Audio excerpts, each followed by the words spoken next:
اسناد الاخراج الی النبی ما کون المخرج الحقیقی هو اللہ، نبی کی طرف نکالنا اندھیروں سے انسانوں کو نور کی طرف، اور اس کے بعد باوجود اس کے کہ اللہ تعالیٰ اصل نکالنے والے ہیں، جیسا کہ پہلی آیت میں بیان فرمایا، تو فرماتے ہیں اس میں دلیل ہے، فیہ دلیل، فیہ اقوی دلیل، فیہ اقوی دلیل، اس کے اندر بہت قوی دلیل ہے کہ ان للشیخ مدخلا عظیما لاصلاح فی تکمیل المرید، کہ شیخ اللہ والوں کو اللہ تعالیٰ نے بہت ہی خاص اس کام کے لیے اثر رکھا ہے اہل اللہ کی صحبت میں، کہ جن کی صحبتوں میں رہتے رہتے دل کی کایا پلٹ جاتی ہے۔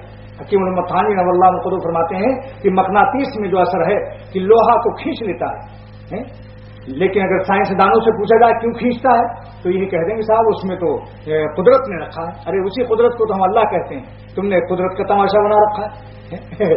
تو فرمایا ایسے اللہ والوں کی صحبت میں اللہ تعالیٰ نے ایسا رکھا ہے کہ جو ان کی صحبتوں میں رہتے ہیں، اٹھتے بیٹھتے ہیں، اخلاص کے ساتھ آہستہ آہستہ اللہ کی طرف کھینچ جاتے ہیں مقناطیسی اثر سے۔ تو حضرت تھانوی رحمۃ اللہ علیہ کا ایک ملفوظ سناتا ہوں۔ فرماتے ہیں ایک مولوی صاحب بغرض بیت حاضر ہوئے، ایک مولوی صاحب بغرض بیت حاضر ہوئے۔ حضرت نے پوچھا آپ کتنے دن قیام کر سکتے ہیں؟ انہوں نے کہا کہ جتنا آپ کے نزدیک مناسب ہو۔ حضرت نے فرمایا کہ اچھا، میں تو یہ مناسب سمجھتا ہوں، یعنی میری اصلاح ہو جائے۔ فرمایا کہ اچھا، میں تو یہ مناسب سمجھتا ہوں کہ 15 برس رہیے۔ اب سن لیا آپ نے، 15 برس رہیے جب میرے اوپر آپ ڈال رہے ہیں۔ انہوں نے کہا اتنا تو نہیں ہو سکتا۔ پھر حضرت خوب ناراض ہوئے اور فرمایا کہ یہ بھی کوئی جواب تھا کہ جتنا تمہارے نزدیک مناسب ہو؟ اب جبکہ میں نے اپنے نزدیک مناسب کو ظاہر کیا تو پھر کیوں نہیں عمل کرتے؟ ایسی بات کہنی ہی کہ کیا ضرورت تھی؟ پھر دوران خطاب میں حضرت نے ان سے مختلف سوالات کیے، لیکن انہوں نے خاموشی اختیار کی۔ فرمایا کہ دیکھیے یہ حالت ہے، عجب لوگوں کا مذاق ہو گیا ہے، ایک بات پوچھتے ہیں اس کا جواب نہیں ملتا، جواب دینا چاہیے۔ اس وقت تو بڑے مطیع بنے تھے کہ صاحب جتنا مناسب ہو ٹھہروں گا، اب کہاں گیا وہ اطاعت کے جذبات؟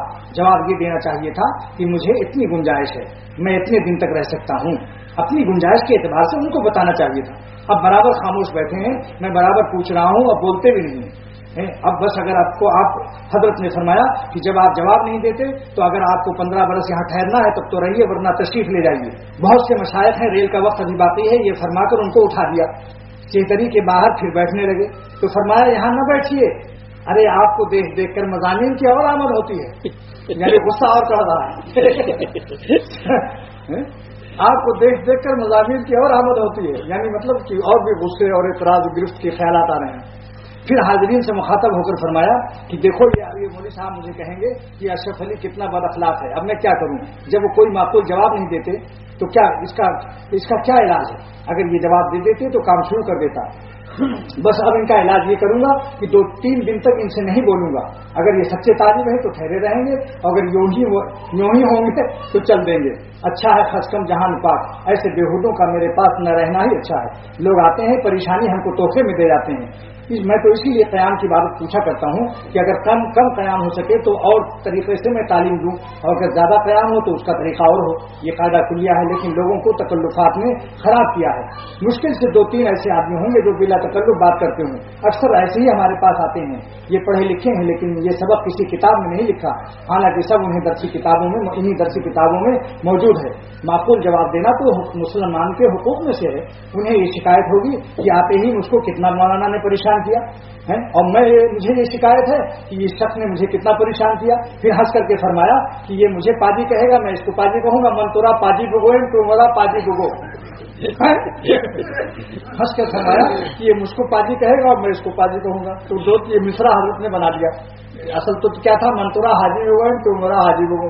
حضرت نے اس کو بنا لیا کہ منتورا پاجی بگوئن، میں تجھ کو پاجی کہوں اور تم مرا پاجی بگو اور تم اس کو۔ خیر اب عمر بھر کے لیے ان کی اصلاح ہو گئی، اب عمر بھر ایسی حرکت نہ کریں گے۔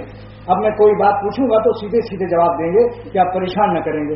پہلے میں یہ کیا کرتا تھا کہ خود بار بار پوچھ کر صاف جواب لیتا تھا، لیکن سخت الجھن اور تاب ہوتا تھا۔ جب سے یہ نقطہ سمجھ میں آ گیا تب سے یہی کہہ دیتا ہوں کہ اچھا 15 منٹ ٹھہریے، اس جواب سے سیدھے ہو جاتے ہیں۔ تکلفات کو لوگ نہیں چھوڑتے۔ ایک صاحب آئے، سلام کیا لیکن بیٹھتے ہی نہیں، سلام کر کے کھڑے ہوئے ہیں۔